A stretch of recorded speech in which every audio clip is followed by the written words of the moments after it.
What if I told you that every hour you've lost to mindless scrolling on your phone is no accident? Our phones are designed to pull us in, reshaping how we think, feel, and live. In this film, we'll unravel the science behind a global epidemic, cell phone addiction, known by some as nomophobia, the fear of being without your phone. We'll explore its hidden impacts on our minds, our relationships, and our world. Most importantly, we'll uncover the path to breaking free. Cell phone addiction isn't just a catchy phrase, it's a real psychological condition. The term nomophobia, or the fear of being without your mobile phone, has been recognized as a legitimate issue in psychology. Nomophobia is a term derived from no mobile phone phobia, and it refers to the fear or anxiety that people experience when they don't have access to their mobile phones. The term was coined during a 2010 study by the UK Post Office to describe the psychological discomfort or anxiety caused by the inability to use a mobile device, whether due to a lack of signal, a dead battery, or simply not having the phone in hand. Individuals with nomophobia may feel anxious, panicked, or distressed when separated from their phones. This can manifest as an obsessive need to check for missed calls, messages, or notifications. People may constantly think about their phone, even when it's not in use, worrying about whether they've missed something important. Similar to other addictions, those with nomophobia might experience withdrawal symptoms, including irritability, restlessness, and difficulty concentrating. People with nomophobia may struggle to engage in face-to-face conversations, preferring to interact through their phones.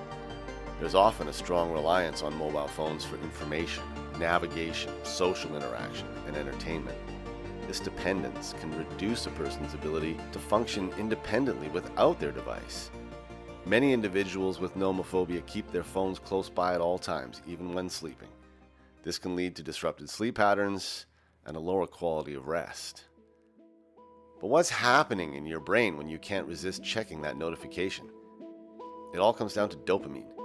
Dopamine is the chemical in your brain associated with pleasure and reward. Every time you receive a notification, your brain gets a small hit of dopamine, making you feel good and encouraging you to keep checking your phone.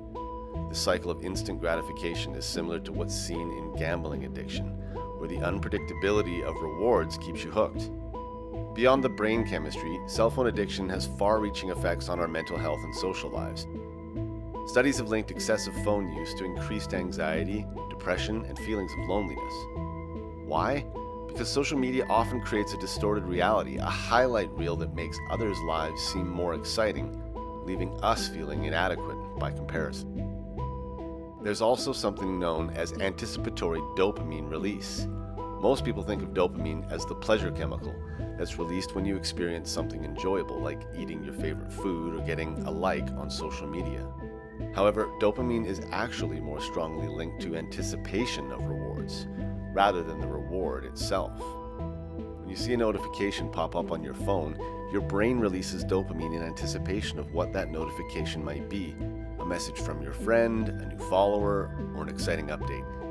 This anticipatory spike in dopamine motivates you to check your phone again and again.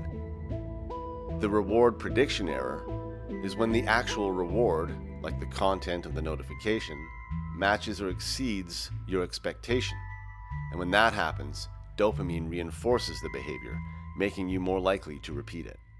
But even if the reward is less than expected, the anticipation itself has already hooked you. This creates a cycle where you're constantly seeking the next hit of dopamine, not necessarily from the content itself, but from the possibility of something rewarding.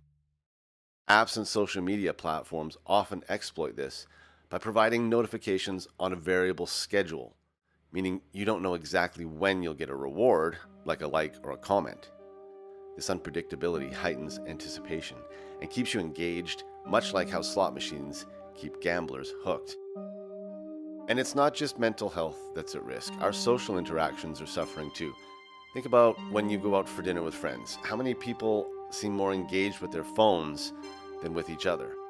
We're losing the art of conversation, and with it, our ability to connect on a deeper level. The misconception that cell phones simply replace face-to-face interactions overlooks the more subtle ways in which they degrade the quality of social connections. The issue is not just about spending time on your phone instead of with others, but about how that phone use changes the way we interact when we're together. By diminishing the depth and focus of our interactions, cell phone addiction can lead to a sense of disconnection even in the presence of others.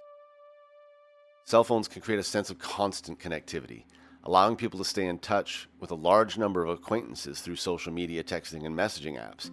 However, these interactions tend to be more superficial, focusing on quick updates or exchanges rather than deep, meaningful conversations. This can lead to a paradox where people are more connected than ever, yet feel lonelier because the quality of their interactions has diminished. Another overlooked aspect is how cell phone use during in-person interactions can subtly degrade the quality of those interactions. Even if someone isn't fully ignoring their companion, the mere presence of a phone on the table or in hand can lead to divided attention, making conversations less engaging and more fragmented. This phenomenon is sometimes called phubbing, phone snubbing, where one person's attention is split between their phone and the person they're with.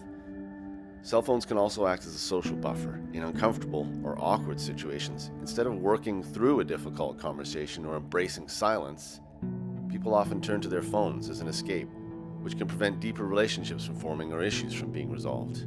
With the growing awareness of digital addiction, the digital detox movement has emerged as a counterculture. These detoxes range from short-term breaks like a 24-hour no-phone challenge to more immersive experiences such as digital detox retreats, where participants completely disconnect for days or even weeks. Just like detoxing from a substance, going cold turkey from your digital device can initially cause feelings of anxiety and restlessness. People may find themselves feeling uneasy, fidgety, irritable when they don't have their phones or access to the internet. This is because they've grown accustomed to the constant stimulation and instant gratification provided by a digital device. Another strange phenomenon people may experience during a digital detox is phantom vibration syndrome or phantom ringing. This is when you believe your phone is vibrating or ringing even though it's not. It's a testament to how deeply ingrained our connection to our devices has become, as the brain continues to expect signals from the phone even when it's not present. Digital detoxes aren't just about turning off your phone. They're about reestablishing a healthier relationship with technology, where you control it, not the other way around. So, how do you break free from the grip of your phone? Here's some quick practical tactics you can start using today. First, monitor your usage. Both iOS and Android phones have built-in tools to track screen time. Set daily limits and stick to them. Create phone-free zones or times. For example, no phones at the dinner table or in the bedroom. This can help you reclaim time for real-life interactions. Another effective strategy is to make your phone less appealing. Switching to grayscale mode removes the colorful icons that trigger dopamine release, making your phone less attractive to use. And finally, find alternatives. Pick a book, start a hobby, go outside. The goal is to fill your day with activities that don't involve a screen.